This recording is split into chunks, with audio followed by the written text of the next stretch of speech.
तो hello class 12th वालों, कैसे हो आप लोग। अगर आप भी 24 फरवरी को साहित्यिक हिंदी का पेपर देने वाले हो तो ये वीडियो आपके लिए बहुत ही ज़्यादा इंपॉर्टेंट होने वाली है, क्योंकि देखिए अब आपके पास बिल्कुल टाइम नहीं बचा हुआ है। तो प्लीज़ जोर शोर से लग जाइए और दिन रात एक कर दीजिए।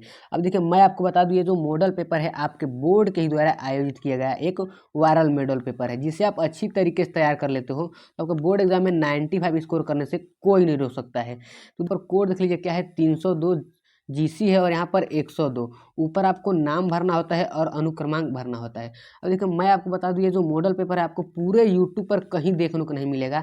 तो आज की इस वीडियो में पूरे हल सहित बताने वाला हूं, तो वीडियो को एक सेकेंड भी बिना स्किप किए देखिएगा। और वीडियो पसंद आता है तो वीडियो को लाइक करके चैनल को सब्सक्राइब जरूर कर लीजिएगा, क्योंकि देखिए आपके सेकेंड सेट का पेपर है। मैंने पहले सेट के पेपर को अच्छी तरीके से हल करा दिया है, आपके सेकेंड सेट का पेपर है। इसी प्रकार से मैं तीसरे सेट का, चौथे सेट का, पाँचवें सेट का और सातवें सेट का अच्छी तरीके से हल कराने वाला हूं। तो चैनल देखिए, अगर आप चैनल को सब्सक्राइब कर लेते हैं तो आपके पास नोटिफिकेशन पहुंचेगा, आप जल्द से जल्द वीडियो को देख लेंगे और तैयार कर पाएंगे, क्योंकि बिल्कुल टाइम नहीं बचा हुआ है आपके पास। तो जरूर सब्सक्राइब कर लीजिएगा और अपने दोस्तों में इस वीडियो को शेयर करना मत भूलिएगा।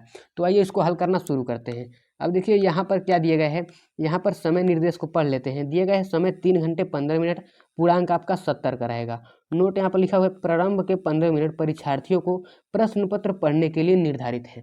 अब देखिए मैं आपको बता दूं, कितने परीक्षार्थी होते हैं वो प्रश्न पत्र को 15 मिनट नहीं पढ़ते हैं, डायरेक्ट पेपर करना शुरू कर देते हैं। लेकिन देखिए ऐसा करने से आप बहुत ही ज़्यादा नुकसान करते हैं, क्योंकि देखिए अगर आप 15 मिनट प्रश्न पत्र को पढ़ेंगे तो 10 से 15% जो क्वेश्चन का आंसर होता है आपके पेपर में ही छिपा रहता है।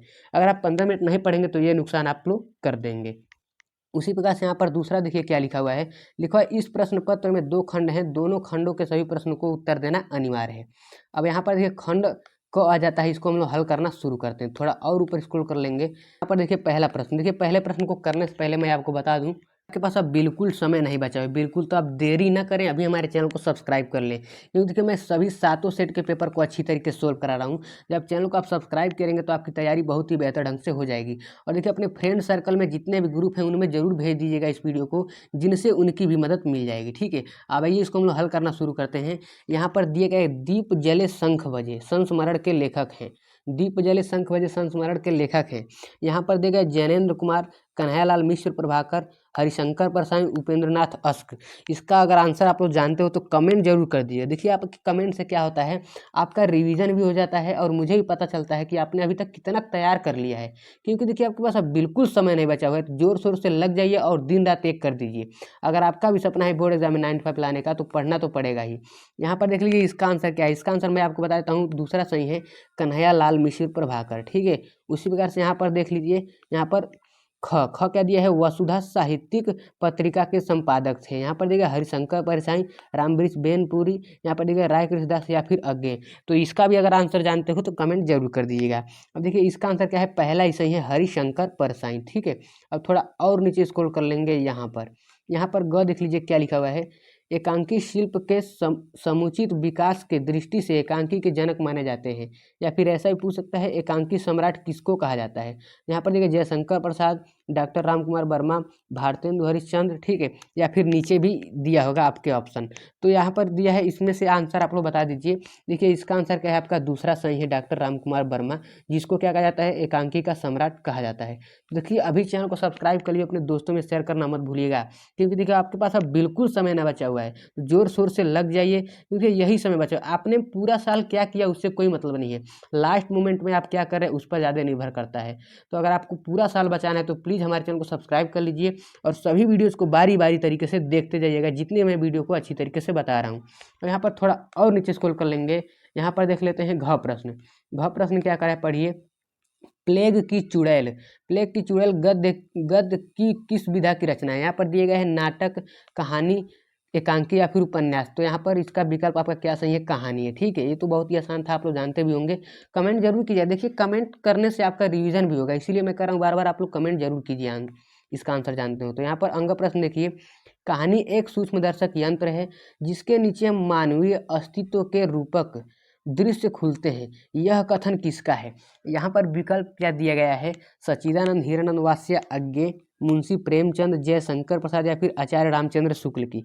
तो इसका आंसर क्या है आपका पहला ही सही है, अज्ञेय। ठीक है, यहाँ पर उसी प्रकार से और नीचे स्क्रॉल कर लेंगे, यहाँ पर दूसरे प्रश्न पर आ जाते हैं। दूसरा प्रश्न यहाँ पर क्या है, सामान्य रूप से प्रगतिवादी काव्य की समय सीमा मानी जाती है। यहाँ पर ये सन 1930 से 1946 तक, सन 1932 से 1947 तक, सन 1936 से 1943 तक, सन 1940 से 1950 तक। तो इसका भी अगर आप लोग आंसर जानते हो तो कमेंट जरूर कर दीजिएगा। अब देखिए इसका आंसर क्या है आपका तीसरा सही है यहाँ पर, सन 1936 से 1946 तक, 43 तक। ठीक है, उसी प्रकार से यहाँ पर देख लीजिए ख, अज्ञेय द्वारा संपादित किस सप्तक में कोई कवित्री संकलित नहीं है। तो यहाँ पर दिया गया तार सप्तक में, तीसरा सप्तक में, दूसरा सप्तक में या फिर चौथा सप्तक में। तो यहाँ पर दिया गया है पहला तार सप्तक में। ठीक है, इसका आंसर पहला ही है विकल्प। उसी प्रकार से यहाँ पर हम लोग देख लेते हैं ग प्रश्न को। अरे ग प्रश्न क्या कर रहा है, धर्म तथा ईश्वर के प्रति अनास्था आधुनिक काल के किस युग की प्रवृत्ति है, किस युग की प्रवृत्ति है। अब यहाँ पर दिया गया छायावाद युग की, प्रगतिवाद युग की, नई कविता काल की या फिर प्रयोगवाद की। तो इसका आंसर आपका क्या है, दूसरा सही है, प्रगतिवाद युग की। ठीक है, उसी प्रकार से यहाँ पर देखिए घ प्रश्न को देख लेते हैं। देखिए वीडियो को अपने दोस्तों में शेयर करते चलिएगा और लाइक जरूर कर दीजिएगा, और हाँ चैनल को तो सब्सक्राइब करना भूलिएगा मत। यहाँ पर देख लीजिए घ प्रश्न, हरी घास पर क्षण भर कविता संग्रह है। देखा है महादेवी वर्मा की, दूसरा सुमित्रा नंदन पंत की, सच्चिदानंद वात्स्यायन यानी अज्ञेय की, या फिर इनमें से कोई नहीं। तो इसका आंसर क्या है, घ का आपका आंसर क्या है, तीसरा सही है, अज्ञेय की। ठीक है, उसी प्रकार से यहाँ पर अंग देख लीजिए क्या दिया हुआ है, सुमन राजे की कविताएं किस सप्तक में संकलित हैं। यहाँ पर दिया गया है दूसरा सप्तक, तीसरा सप्तक, चौथी सप्तक या फिर तार सप्तक में। तो इसका आंसर क्या है, इसका आंसर आप लोग जरूर जानते होंगे। इसका आंसर आपका क्या है, तीसरा सही है, चौथे सप्तक में। ठीक है, यहाँ पर चौथा सप्तक। उसी प्रकार से थोड़ा और नीचे स्क्रॉल कर लेंगे, आपके बहुविकल्प प्रश्न समाप्त हो चुके हैं। यहाँ पर आइए हम लोग तीसरे प्रश्न को देख लेते हैं। अब देखिए तीसरा प्रश्न क्या कर रहा है, इसको पढ़िए। निम्नलिखित गद्यांश का संदर्भ देते हुए किसी एक के नीचे दिए गए प्रश्नों के उत्तर दीजिए। टोटल आपको 10 अंक मिल जाएंगे। ठीक है, अब इसे आप लोग पढ़िएंगे। क्या लिखा है, भाग्य को भी मैं इसी तरह मानता हूँ, वह तो विधाता है, विधाता का ही दूसरा नाम है। वे सर्वव्यापी और सार्वकालिक रूप में है। उनका अस्त ही कब है कि उदय हो, यानी भाग्य के उदय का प्रश्न सदा हमारी अपनी अपेक्षा से है। धरती का सुख सूरज की तकलीफ हो जाए, यही उसके लिए सूर्योदय है। ऐसे ही मैं मानता हूँ कि मेरा सुख हमारी सही भाग्य की तरफ ही जाए, तो इसी भाग्योदय कहना चाहिए। और देखिए इसको आप लोग अच्छी तरीके से पढ़ेंगे और समझेंगे तो इसके आंसर को कर पाएंगे। तो आइए हम इसके आंसर को सीधे बता देते हैं, क्वेश्चन को हल करना शुरू करते हैं। यहाँ पर थोड़ा ऊपर स्क्रॉल कर दिया मैंने, यहाँ पर देख लेते हैं पहला प्रश्न। क्या दिया, उपर्युक्त गद्यांश के पाठ और लेखक का नाम लिखना है। क्या लिखना है, पाठ और लेखक का नाम लिखना है। तो देखिए किस पाठ से लिया गया है, भाग्य और पुरुषार्थ, भाग्य और पुरुषार्थ पाठ से लिया गया है। ठीक है, जिसके लेखक कौन है, जैनेन्द्र कुमार, जैनेन्द्र कुमार इसके लेखक हैं। अब यहाँ पर रेखांकित अंश की व्याख्या करना है, तो आप लोग रेखांकित अंश की व्याख्या अच्छी तरीके से कर लीजिएगा। आप लोग पढ़ेंगे तो अच्छी तरीके से कर लेंगे। देखिए 95 लाना है तो तैयार करके जाना है। देखिए अपने दोस्तों में शेयर करना मत भूलिएगा इस वीडियो को। अब उसके बाद यहाँ तक देखिए तीसरा, लेखक ने भाग्योदय की तुलना किससे की है, यहाँ पर दिया गया है। तो देखिए यहाँ पर पढ़ेंगे आप लोग क्या लिखा हुआ है, भाग्य को भी मैं इस तरह मानता हूँ, वह तो विधाता का ही दूसरा नाम है। ठीक है, भाग्य को किससे माना है, विधाता से। उसके बाद ये सर्वांतमयी और सार्वकालिक रूप में है। देखिए मैं बता दूं आपको, यहाँ से लेकर यहाँ तक, ठीक है, यहाँ तक इस प्रश्न के आंसर को लिख लीजिएगा। उसके बाद देखिए यहाँ पर क्या लिखा हुआ है, यदि सूर्य का उदय नहीं होता है तब हम किससे सूर्योदय मानते हैं। यहाँ पर देखिए अब आपको उसको पढ़ेंगे तो आपको यहाँ पर क्या लिखा है, भाग्य को ही सूर्योदय मानते हैं, भाग्य को, इसमें ही सब लिखा हुआ है। इस पर आधारित सभी को आप लोग कर लीजिएगा। यहाँ पर पांचवा देख लीजिए, लेखक ने किसे विधाता का दूसरा नाम बताया है, तो भाग्य को ही दूसरा विधाता का दूसरा नाम बताया है। ठीक है, उसी प्रकार से यहाँ पर और नीचे स्क्रॉल कर लेते हैं, अथवा को तो करना नहीं है। यहाँ पर सीधे आ जाते हैं चौथे प्रश्न पर। यहाँ पर क्या दिया हुआ है, पद्यांश पर आधारित निम्नलिखित प्रश्नों के उत्तर दीजिए। ठीक है, यहाँ पर दिए गए, मार्ग प्रेम को समझे हरिश्चंद्र, यथारथ होत यथा है, लाभ कछु न पुकारन में बदनाम ही होन की सारी कथा है। जानत है जी मैरो भली, विधि और उपाय सबे बिरथा है। बावरे हैं ब्रज के सिगरे, मोही नाहक छुअत कौन विधा है। इसको आप लोग अच्छी तरीके से पढ़ेंगे तो इस पर आंसर हम लोग बताए। देखिए यहाँ पर इसका आंसर क्या होगा, यहाँ पर क्या लिखा हुआ है, प्रस्तुत पर्यावरण किस चैप्टर से लिया गया है, ठीक है, मतलब किस चैप्टर से लिया गया है वही पूछा रहा है। देखिए मैं बता दूँ, ये प्रेम माधुरी से लिया गया है, प्रेम माधुरी, प्रेम माधुरी शीर्षक से लिया गया, जिसके लेखक कौन है, भारतेंदु हरिश्चंद्र जी हैं, भारतेंदु हरिश्चंद्र, ठीक है, भारतेंदु हरिश्चंद्र हैं। तो देखिए आप लोग अपने बुक में इस चैप्टर को खोलिएगा और इस पर आधारित जितने प्रश्न हो अच्छी तरीके से इनको तैयार कर लीजिए, क्योंकि देखिए यहाँ पर मैं आपको बता नहीं सकता हूँ। और देखिए यहाँ पर मैं बताने लग जाऊँ तो वीडियो लंबी हो जाएगी। मेरा क्या मकसद है, आपको केवल क्वेश्चन पेपर प्रोवाइड कराया जाए, आप तो ऐसे ही चला को अच्छी तरीके से तैयार कर लोगे, ठीक है। आप लोग जाइएगा बुक में अच्छी तरीके से देख लीजिएगा, इस सभी प्रश्न को अच्छी तरीके से नोट डाउन करके हल करके जाइएगा। और देखिए चैनल को सब्सक्राइब जरूर कर लीजिएगा, क्योंकि देखिए अभी सेकेंड सेट का पेपर है, आपके अभी 4 सेट के पेपर बचे हुए हैं, तो मैं 7 सेट के पेपर को अच्छी तरीके से हल करा रहा हूँ। तो चैनल को जरूर सब्सक्राइब करिए, अपने दोस्तों में इस वीडियो को शेयर करना मत भूलिएगा। यहाँ पर देखिए दूसरा प्रश्न, तीसरा प्रश्न सभी को आप लोग देख लीजिए। यहाँ पर देखिए सभी को आप लोग तैयार करके जाना है। उसी प्रकार से यहाँ पर हम लोग और नीचे स्क्रॉल कर लेते हैं, यहाँ पर देख लेते हैं, यहाँ पर आ जाते हैं हम लोग 5वें प्रश्न में, ठीक है, सीधे 5वें प्रश्न पर आ जाते हैं। देखिए 5वां प्रश्न का कह रहा है, निम्नलिखित में से किसी एक लेखक का जीवन परिचय देते हुए उनकी कृतियों का उल्लेख कीजिए। शब्द सीमा टोटल आपको 80 शब्द में लिखना है, टोटल 5 अंक मिल जाएगा। अब देखिए यहाँ पर दिया गया वासुदेव शरण अग्रवाल, पंडित दीनदयाल उपाध्याय, प्रोजी सुंदर रेड्डी। तो देखिए अब देखिए मैंने ऑलरेडी जीवन परिचय कैसे लिखते हैं उस पर मैंने वीडियो बना दिया है एक टॉपर की दृष्टि से, ठीक है। मैंने ही बोर्ड एग्जाम दिया है तो उसमें मैंने कैसे जीवन परिचय लिखा था मैं अपने एक्सपीरियंस के बेस पर बताया हूँ। तो चैनल पर विजिट कर लीजिएगा, वहाँ पर अगर आप लोग देख कर जीवन परिचय लिखने का तरीका समझ जाएंगे तो आपको 5 में 5 अंक फुल मिल जाएगा, ठीक है। तो मैंने अच्छी तरीके से समझा दिया है, चैनल पर जरूर विजिट कर लीजिएगा और चैनल को सब्सक्राइब करना मत भूलिएगा। उसी प्रकार से यहाँ पर ख देख लीजिए, निम्नलिखित में से किसी एक कवि का जीवन परिचय देते हुए उनकी कृतियों का उल्लेख कीजिए, टोटल आपको 5 अंक मिल जाएगा। देखिए मैंने यहाँ पर दिया जयशंकर प्रसाद, रामधारी सिंह दिनकर, सूर्यकांत त्रिपाठी नाला, अयोध्या सिंह उपाध्याय, हरिओं। देखिए मैंने जयशंकर प्रसाद पर ऑलरेडी वीडियो बनाया हुआ है, उनका जीवन परिचय लिख कर बताया हुआ है, केवल आप उसे एक बार देख लेंगे तो आपको अच्छी तरीके से याद हो जाएगा और आप लोग वही जाकर अपने बोर्ड एग्जाम में छाप आइएगा, ठीक है। उसी प्रकार से यहाँ पर देख लेते हैं छठे प्रश्न को।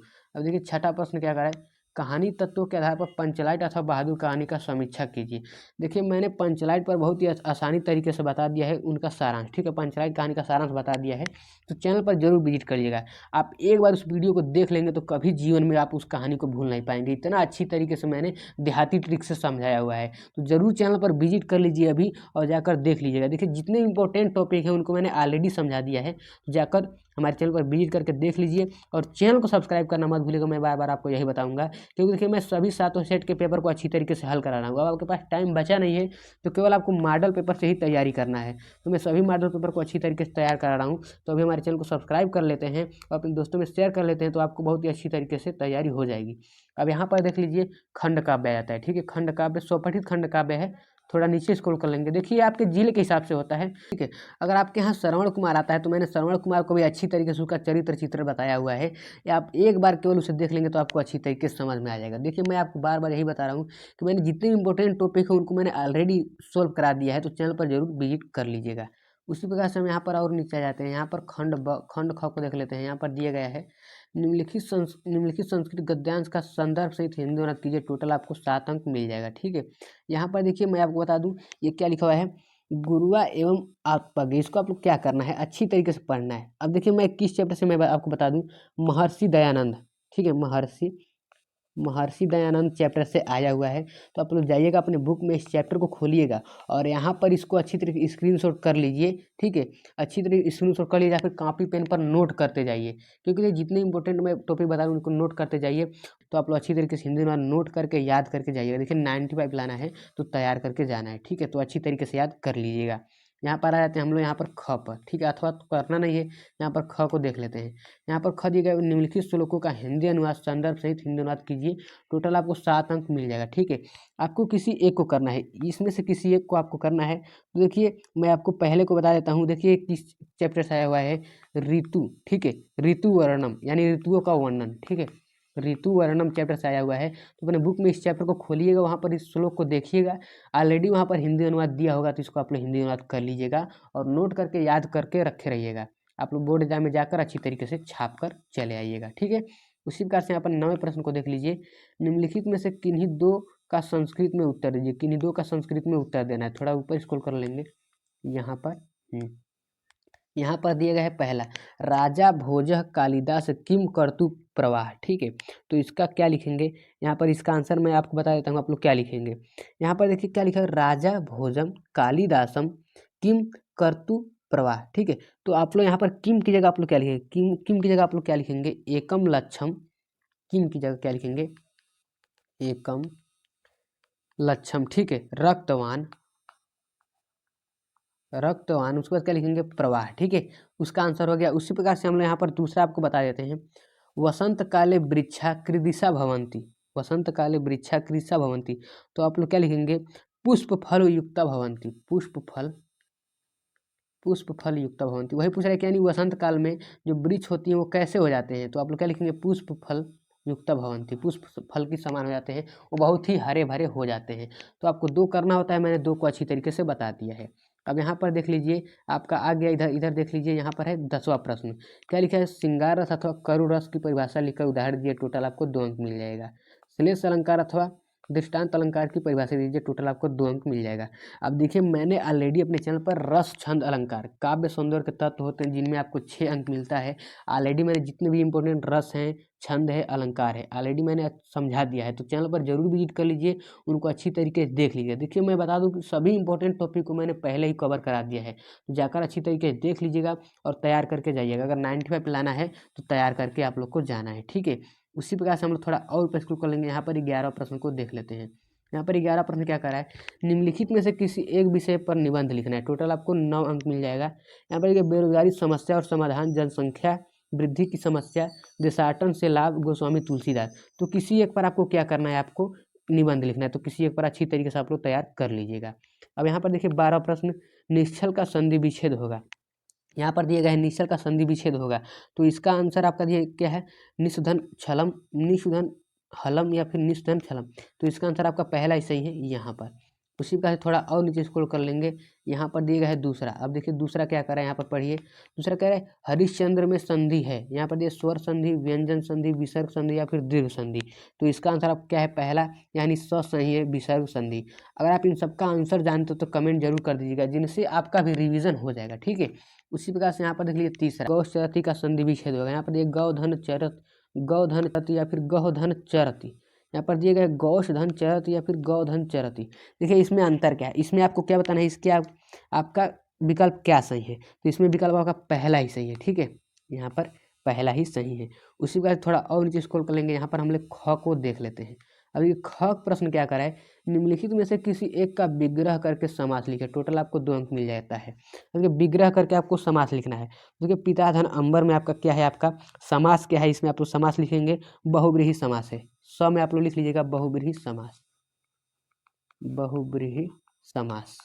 ठीक है, उसी प्रकार से यहाँ पर 13 प्रश्न, भारतीय स्टेट बैंक में बचत खाता खोलने के लिए बैंक प्रबंधन को आवेदन पत्र लिखिए। देखिए मैंने ऑलरेडी पत्र कैसे लिखते हैं उस पर मैंने वीडियो बनाया, तो चैनल पर जरूर विजिट कर लीजिएगा और चैनल को सब्सक्राइब करना मत भूलिएगा। यहाँ पर देख लीजिए 14 प्रश्न को पढ़ लेते हैं।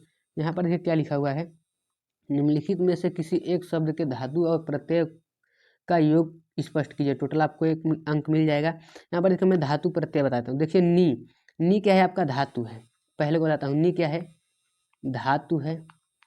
कत्वा, ठीक है, कत्वा क्या है, आपका प्रत्यय है, प्रत्यय है। आप लोग अच्छी तरीके से नोट करते चलिए जो भी मैं बता रहा हूँ। अब यहाँ पर देख लीजिए दूसरा क्या लिखा हुआ है, निम्नलिखित में से किसी एक शब्द का प्रत्यय लिखे। ठीक है, तो इसमें किसी एक शब्द का आपको प्रत्यय लिखना है दूसरे में, तो आपको मैं बता दूँ यहाँ पर देखिए इसका। अब यहाँ पर देखिए मैं पहले को अ को बताया, तो यहाँ पर देखिए प्रत्यय क्या है, त्वम। ठीक है, तो क्या है, प्रभुत्व में तो क्या है, प्रत्यय है, प्रत्यय है। आप लोग नोट कर लीजिएगा इसी प्रकार से। यहाँ पर थोड़ा और नीचे करते हैं, यहाँ पर देखिए रेखांकित अंश का, रेखांकित पदों में से किसी एक पद के प्रयुक्त विभक्ति में संबंधित नियम का उल्लेख करना है। यहाँ पर अ ब स, इस किसी एक को आपको करना है, तो मैं पहले स को बता देता हूँ। यहाँ पर लिखिए सह पादेन खज अस्ति, तो इसमें कौन सा विभक्ति है, इसमें देखिए तृतीया विभक्ति है, इसमें क्या रहेगा, तृतीया विभक्ति। आप लोग अच्छी तरीके से नोट कर लीजिएगा, यहाँ पर पालन है तृतीया विभक्ति। अब देखिए आपके सभी प्रश्न समाप्त हो चुके हैं, जिनको मैंने आपको अच्छी तरीके से समझा दिया है। अब देखिए आपके पास बिल्कुल समय नहीं बचा हुआ है, तो प्लीज़ दिन रात एक कर दीजिए और अच्छी तरीके से लग जाइए आपके बोर्ड एग्जाम की तैयारी में। क्योंकि देखिए आपने पूरे साल बर्बाद कर दिया होगा, लेकिन देखिए आपका ये इस मोमेंट में आप क्या करते हो वो निर्भर करता है। तो अच्छी तरीके चैनल को सब्सक्राइब करना मत भूलिएगा, क्योंकि देखिए आपका दूसरे सेट का पेपर है, 7वें सेट का पेपर अभी बचा हुआ है, तो सभी सेट का पेपर को मैं अच्छी तरीके से हल करा रहा हूँ। तो प्लीज़ चैनल को सब्सक्राइब कर लीजिए, अपने दोस्तों में शेयर करना मत भूलिएगा। और हाँ, जल्द से जल्द 1 की फैमिली कंप्लीट करा दीजिए, तब तो और ही बेहतर ढंग से आपकी तैयारी कराई जाएगी। तो चलिए मिलते हैं किसी नेक्स्ट वीडियो में, तब तक के लिए love you all, take care.